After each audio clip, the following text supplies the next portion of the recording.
Coming up on Citrus TV News Live at 6, Syracuse University celebrated their two men's and women's basketball teams at a pep rally today. Students waited all night to get a coveted spot on one of the free buses to Houston provided by the Student Association. We spoke with some eager students this morning.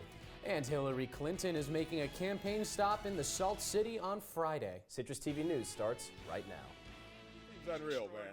This is an extraordinary story. Stories that you make a movie.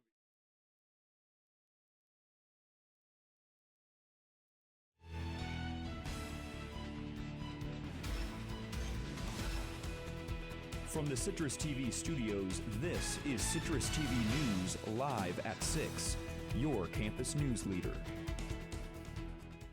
Good evening and thank you for joining us tonight. I'm Max Darrow. And in for Hunter Signs, I'm Alex Amico. Breaking news coming from Castle Court today. That's our top story.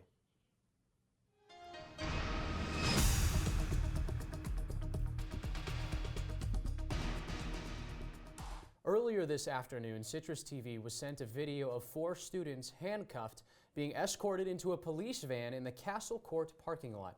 Here's the video.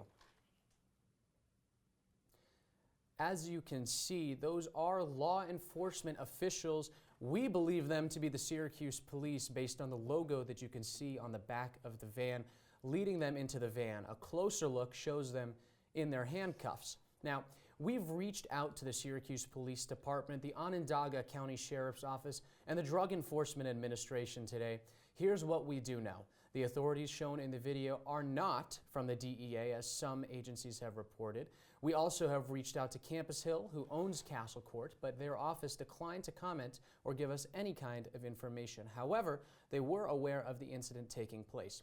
As of now, here's what we can confirm. The students, 4 of them, are Syracuse University students, but we can't confirm the reason for their arrest. Stay tuned with Citrus TV as we'll continue to update you with any information that we get throughout the evening. You can follow us on Twitter at Citrus TV News.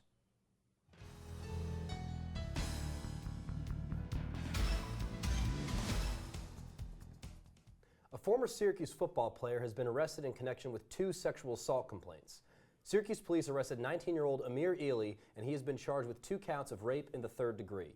Syracuse police said the incidents happened in a residence hall on campus back in July of 2015, but they were just notified of the complaints last week. Today begins the It's On Us National Week of Action here at Syracuse University. The full slate of events begin tonight with Take Back the Night, a rally on campus. Next Monday, the White House advisor on violence against women will speak before an airing of the documentary The Hunting Ground. This week has been planned out by a committee composed of student activists and members of the Chancellor's Task Force on Sexual and Relationship Violence. And students are off to Texas. SA will be providing 3 free buses to Houston for the men's Final Four game. Students line up in the Shine Student Center as early as 12:30 this morning to try to get a seat. SA also included hotel packages in the deal for an additional $99 a night. Tickets for the men's game are $40 and the bus will leave Thursday at 8 p.m. We spoke to some students who took advantage of this opportunity.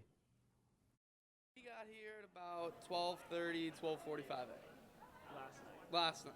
Yeah. It's going to be well worth it, though. Once in a lifetime experience. As soon as we saw the email, came down, got our tickets. I mean, you can only go to the Final Four to watch your college, once in life. Definitely well worth 50 hours on a bus.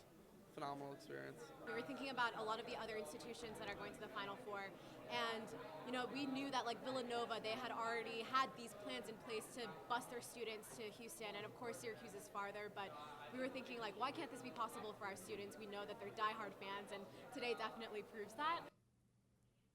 A historic weekend for Syracuse basketball. The first time in history, the men's and women's basketball teams are in the Final Four in the same season. To celebrate, Syracuse hosted a pep rally for fans before the squad left for the final stretch of March Madness. As you can see, I wore an orange tie today in support of both orange basketball teams. Our very own Topher Lane was there and captured all of the excitement. Topher? Basketball fans from all around the Syracuse area gathered in Manley Fieldhouse today to cheer on 2 spectacular teams.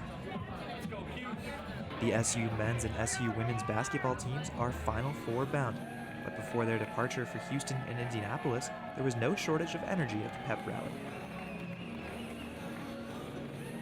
This team's unreal, man. This is an extraordinary story. I mean, this story is the kind of stories that you make a movie out of. That was SU Emeritus Professor Rick Wright, who has been following SU basketball for more than 40 years. But Wright isn't the only longtime Syracuse fan who was at the event. Lieutenant Governor Kathy Hochul spoke, Syracuse Mayor Stephanie Miner, and County Executive Joni Mahoney, who had a surprise for the two teams making history. I get to declare today Syracuse Basketball Day in the County of Onondaga and the City of Syracuse, and I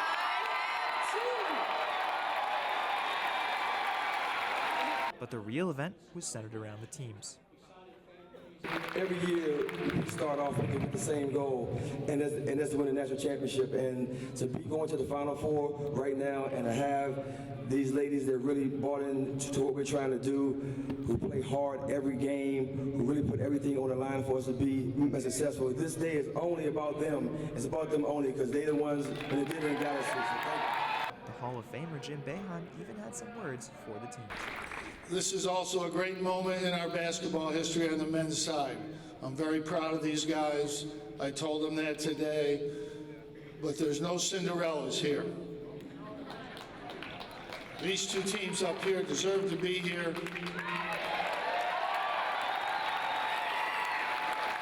And are every bit capable of winning 2 more games. So thank you.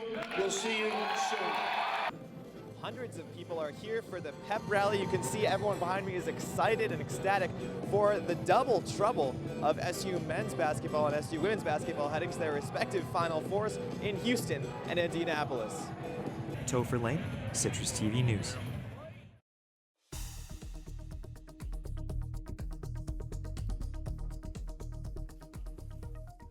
Syracuse City Police Chief Frank Fowler is on double duty this weekend. Fowler will be cheering on his daughter Brandy as she plays with the SU women's basketball team in the Final Four and making sure Syracuse University students stay safe after the games, win or lose. The freshman guard had her father at every game this season, but it is unclear if Chief Fowler will be able to attend the game in Indianapolis this weekend. Syracuse basketball superfan Gene Hale joined less than 1% of basketball fans in picking Syracuse to get to the Final Four. But get this, less than 0.0001% of fans to choose the correct Final Four this year.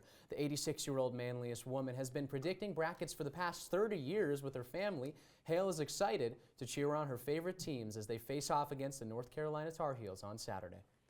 Coming up after the break, President Obama speaks out on the dangers of drug abuse. And Swiss officials have called off a search in the Alps for a missing American. That and more when we return. And it was dry outside today, but when is rain in the forecast? And will those temperatures warm up, cool back down, snow, rain? What's going on? I'll let you know. My full weather forecast. Citrus TV News will be right back. How can I help my daughter with her reading? Searching for help with Dachshund Reading. No. Let me try. Sarah's bright, but when she's reading, she has trouble sounding out words. Playing world music. What? I give up. Wait, I was trying to show you how Sarah feels every day. Frustrating, isn't it? Redirecting to understood.org. Join parents and experts at understood.org, a free online resource about learning and attention issues to help your child thrive. You know what, guys? There's a lot of tree branches and dry brush over here. We should probably move the bonfire over there.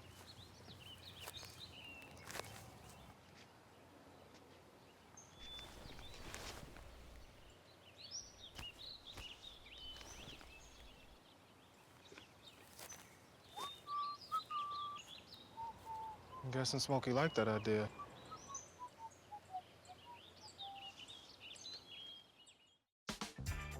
Huntington.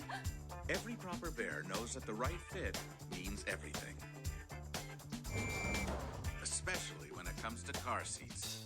Oh, really? I just did what any bear would do. So know for sure that your child is in the right car seat for their age and size. I like it. To learn more, visit safercar.gov/the-right seat. Oh, hello there.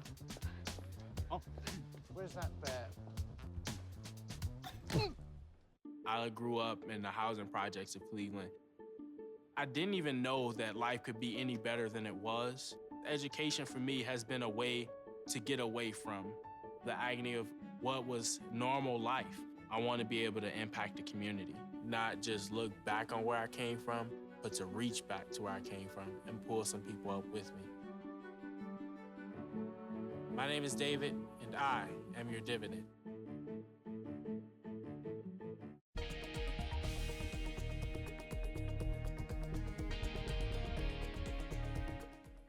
A Mississippi woman pled guilty yesterday after authorities accused her and her fiancé of attempting to join ISIS. The two were first arrested last February at a Mississippi airport on their way to Syria. The 20-year-old woman was charged with conspiring to provide material to support ISIS, and she is facing up to 20 years in prison, $250,000 in fines, and lifetime probation. The Obama administration said yesterday that America's heroin and prescription opioid addiction is as big a threat as terrorism. The president said this epidemic should not be considered a criminal problem, and he is committed to providing treatment and prevention resources to help this ongoing problem and reduce demand. We live in a society where we medicate a lot of problems and we self-medicate a lot of problems. And the connection between mental health, drug abuse is powerful. Just 7 hours before his scheduled execution, authorities in Texas tonight will allow him to live just a little bit longer. Joe Battaglia was convicted of murdering his two daughters 15 years ago, and tonight he was set to face the death penalty. However, he's claimed he is too delusional to be executed, and his new attorney agrees, saying he's too ill to be executed. Evidence presented in the original trial showed the convict may have bipolar disorder, narcissistic personality disorder, and other mental health issues. It's now up to the state attorney general to challenge that decision.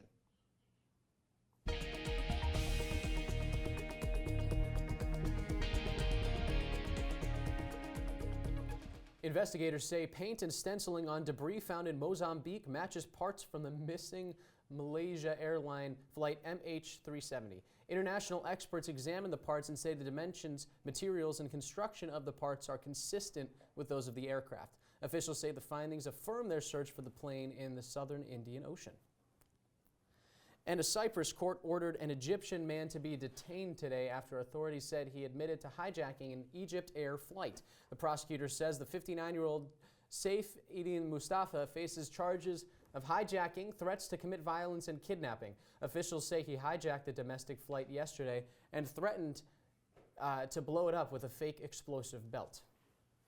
A British man posed for a picture with the man who hijacked an Egypt Air flight yesterday because he said he wanted to take the, quote, selfie of a lifetime. The man said he wanted a closer look at the hijacker's suicide vest and was just trying to stay cheerful in the face of adversity. The picture went viral on social media within hours. Swiss authorities have suspended the search for an American extreme sports enthusiast who has been missing in the Alps since Saturday. Harrison Fast of Colorado was speed flying in the Bernese Alps when his group lost sight of him.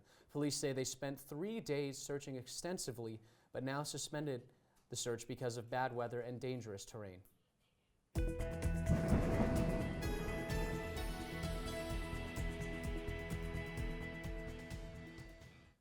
Over 28 million Americans stretching from Louisiana to northern Iowa were supposed to feel the impact of blizzard conditions, but instead will be seeing tornadoes. From the northeast Texas through Arkansas and Iowa, isolated tornado incidents should be expected, according to the National Weather Service. Heavy rain over the next 2 days, paired with high winds, potentially can bring back the major flooding in Louisiana, Alabama, and Mississippi.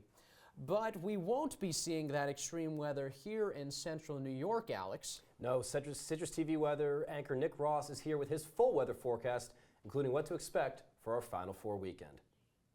Thanks, Alex. This was the look outside. Over the past couple hours, you can see things have been mostly dry, but that won't be the story for much longer as we take a look out at the radar here.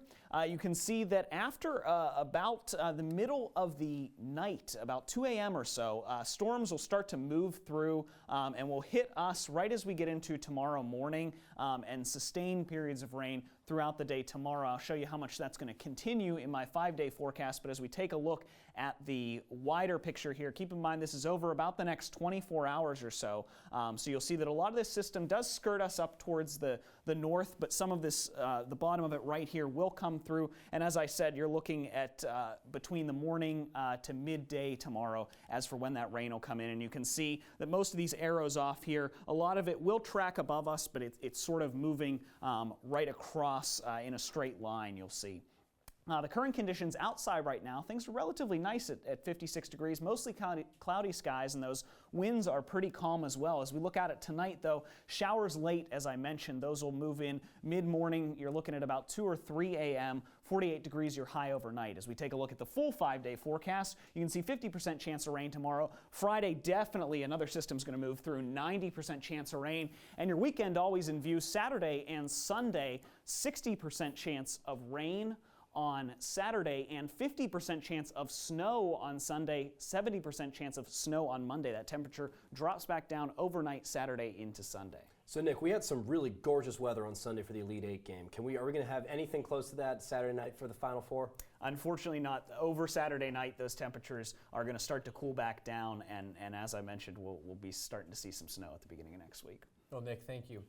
And coming up, Ted Cruz wins a new endorsement from a former political candidate. And new research suggests that blood tests could help diagnose concussions when we return. I'm a teacher. Let me tell you what I make. I make learning a privilege, not a chore, and frustration a tool, not an obstacle. I make working hard seem easy and giving up impossible.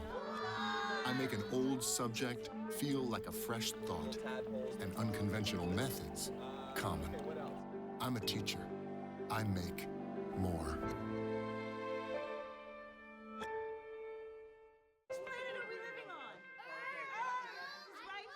What do you think it would be like to teach? Chances are, you have no idea. Teachers today are breaking down obstacles, finding innovative ways to instill old lessons, proving that greatness can be found in everyday places, and that you don't need to be famous to be unforgettable. That's what it's like to teach. Here's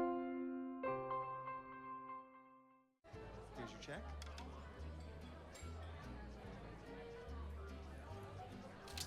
Oh, you got it. You know, since I got rid of my car, I really enjoy walking. Okay.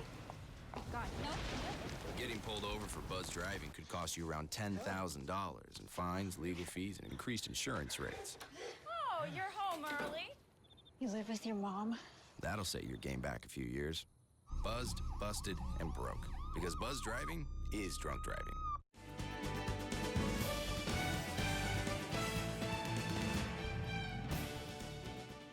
Donald Trump's campaign manager is charged with simple battery for an incident that happened in early March. The investigation found that Corey Lewandowski intentionally touched former reporter Michelle Fields without her consent. Lewandowski will plead not guilty, and Trump's campaign spokesperson says that he is innocent. And in an attempt to maintain the possibility of a contested Republican convention, former GOP candidate Marco Rubio is trying to keep the delegates he won in the primary. An aide to Rubio said he wants to give voters a chance to stop Donald Trump. Usually delegates won by a candidate who suspends their campaign would be free to switch to another candidate at the convention. Hillary Clinton's presidential campaign released its first ad in New York on Wednesday, and it showed her going after GOP frontrunner Donald Trump. In the 30-second spot, Clinton says that while some say we can solve America's problems by building walls, this is New York, and we know better. New York's primaries come in late April, and Clinton is scheduled to make an appearance in Syracuse this Friday at an event at the Central New York Regional Market. To attend, you must RSVP at hillaryclinton.com. Former Governor Scott Walker announced his endorsement of GOP candidate Ted Cruz for president this morning. Walker said it was an easy call and cites Cruz's tax plan and strong record with rebuilding the military as reasons why. This comes just days before Walker's home state of Wisconsin will hold its Republican primary.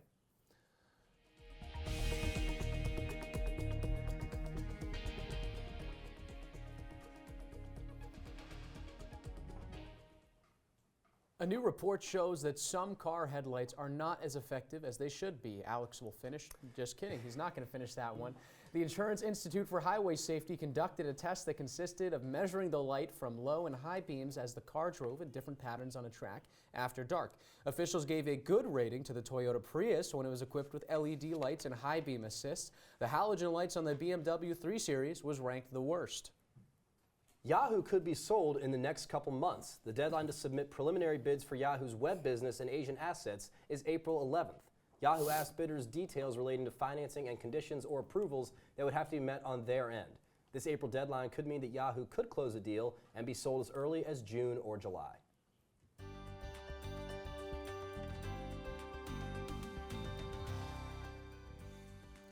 New research suggests a simple blood test could help diagnose concussions. The new evidence shows a protein linked with head injuries may be present in the blood just a week after the trauma. This could help patients who delay seeking treatment. This new test could also help doctors diagnose people before their symptoms even appear.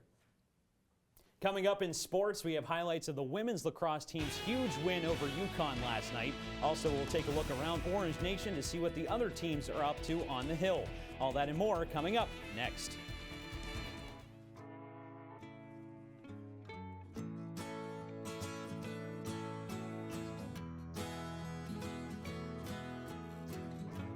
Wake the sun, tell him that I've begun to dream of things to come, and tell the trees not to look for me. I'm going to find some peace of mind. Wake the sun, wake the sun, wake the sun, wake the sun.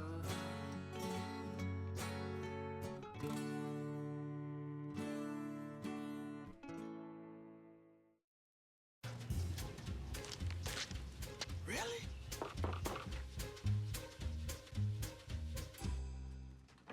Buzz, what's up, man? You left some leaves burning out here. Yeah, I just just came in just for a second. Come on, man. If it's too hot to touch, it's too hot to leave. You could torch the whole neighborhood. It's a good point there, Smokey. 9 out of 10 wildfires are caused by humans. Only you can prevent wildfires.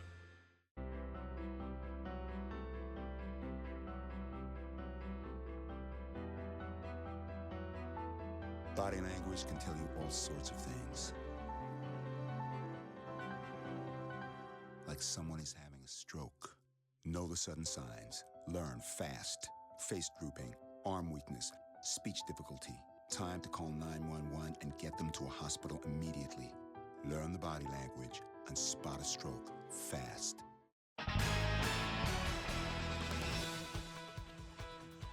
Well, unless you've been living under a rock, you know that both the women's and men's basketball teams are headed to the Final Four. All of the action begins this weekend, but to kick off the events, the university held a pep rally earlier today. Notable members of the community spoke and gave the teams their support. Also, some of the current players took the podium. Here's what Brittany Sykes and Trevor Cooney had to say headed into the games. This has been an amazing season for Q's women's and men's basketball. We appreciate seeing your faces out here right now, sending us all to the Final Four. You know, nobody thought we would be here. First, we want to say congrats to the girls and good luck to you guys. You guys are the best fans in the world. Keep cheering us on. Now let's go win this thing. Of course, the action kicks off with the men's Final Four in Houston as Syracuse faces North Carolina. This will be the third meeting between these two programs this season. In Chapter 1, the Tar Heels took down the Orange 84-73. That was back in January. A month later, UNC stole another win over SU, 75-70 in the Dean Dome. Now, Syracuse will look for revenge in a win that would take them to the national championship. Saturday's matchup is slated to begin at 8:50. Be sure to follow us on all of our social media accounts for up-to-the-minute coverage of the magical run to the Final Four. Citrus TV's own Tim Langlois will be down in Houston for the excitement. Look out for videos and other content regarding the game throughout the week. And after the men's game on Saturday, Coach Q and the team will take on Washington Sunday night at 8:30. The Orange and the Huskies squared off once already this season back in Las Vegas during the South Point shootout. Syracuse beat Washington in a close one, 66-62. Extensive coverage of the women's Final Four will come via Tyler Cass, who will make the trip west to Indianapolis. Again, be sure to keep tabs on our social media feeds for the latest updates and content. Last night, the fourth-ranked women's lacrosse team took down UConn in a non-conference matchup. In the first half, Taylor Gate put the goal in the net for Hughes. It's 1-0. And then after that, Riley Donahue would make it 4-2, give Syracuse the 4-2 advantage. But then after that, Here comes Grace Nolan. She puts it in off the deflection. Allie Murray had an awesome opportunity to make the save, but she accidentally lets that one in. But then it was all Kayla Trainer as she scores the next 3 goals to give Syracuse the 8-3 lead. And they would take that lead into the halftime, and the foot would not let up off the pedal. Let's jump to the second half as freshman phenom Nicole Levy would extend the Cuse's lead 14-3 right here off of this shot. And then after that, with right about 22 minutes left, Devin Parker nets her first goal of the year off the free position. It makes it 15-3. Final score, Syracuse wins 17-7. Up next, Gary Gates' squad is set to take on Duke. That game is scheduled at the Carrier Dome on Sunday at noon. There's been a switch to the schedule, and after the matinee matchup with the Blue Devils, Syracuse will head to Buffalo and face Canisius that night at 7 o'clock. The schedule change was made last week to alleviate team travel. Originally, that game was supposed to take place on Tuesday, April 5th. Well, Dylan Donahue continues to attract national attention. The senior attackman was named a finalist for the Class Award. That award is given out to seniors who have achievements in 4 specific areas: community, classroom, character, and competition. Donahue is the 6th Orange men's lacrosse player in program history to be nominated for this award. The last person who was chosen to represent SU for the award was Kevin Rice last season. So, Jared, the question we all want to know, what's the prediction for men's and women's basketball this weekend? Well, it's going to be a tough one for the men's on Saturday night, but you know what? They've lost to them twice already. That's the Tar Heels. I look to see SU pull out that victory. And then on Sunday for the women's team, Coach Q and the team, I think they have an easier time against Washington. They already beat them this season, so it's a team that they're familiar with. And look for them. I think both teams are going to advance to the national championship. All right, Jared, thanks so much. Citrus TV News will be right back. How you doing? My name's Steve. My family's lived in this neighborhood for years. Recently, things got so tight, we had to go to our local food bank for help. I lost a lot of sleep worrying about what the neighbors might think. That is until I saw them there, too. How'd I do, Steve? A little stiff. You could have done a little better. What? Come on. You know, I have an Academy Award. Yeah, but not for playing me. Play a role in ending hunger. Visit feedingamerica.org/hunger and find your local food bank. So, I'm kind of new here, but I've noticed a trend. My human does this funny thing where she goes around and gets all my toys, and then she hides them in that basket by the door. You know, but it's always the same basket, and it's always in the same place. And then she acts so surprised when I find them, but, you know, she's putting them in the same basket. Again. It's like, hello, that's where you put it last time. You were the worst at hide and go seek. So they say it's a man's world? I don't see anybody's name on it. While they were doing their thing, we slowly changed all that. Today, women can do anything men can do. And there's one thing we're even better at.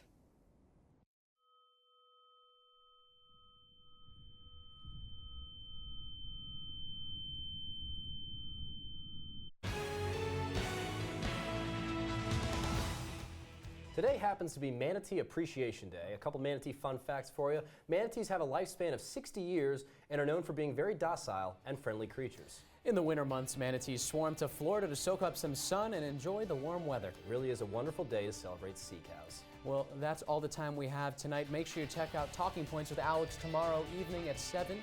I'm Max Darrow. And for Hunter Signs, I'm Alex Amico. Have a great night, Syracuse.